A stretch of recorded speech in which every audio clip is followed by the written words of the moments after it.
जब भगवान बुद्ध बुद्धत्व को प्राप्त करके अपने राज्य वापस आते हैं, उनके पिता उनको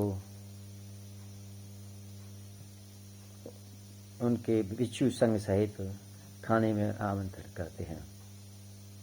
भगवान बुद्ध उनके पास जाकर उनका खाना स्वीकार करते हैं और उनको धर्म के बारे में बताते हैं।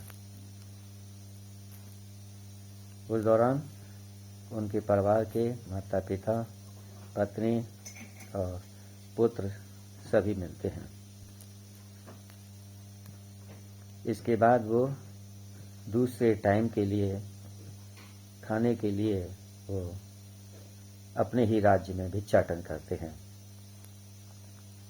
उनके पिता राजा को दुर्योधन राजा को जब पता चला कि उनका बेटा उन्हीं के राज्य में भिक्षाटन कर रहा है तो उनको बुरा लगा और उन्होंने तुरंत अपने सेनापति को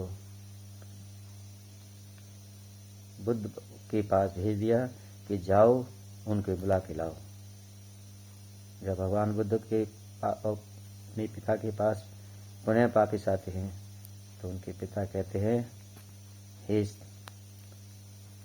सिद्धार्थ, हे बुद्ध, तुमको नहीं पता कि तुम किस कुल और वंश के व्यक्ति हो। आपके संग को मैं सदियों तक खाना खिलाता रहूंगा।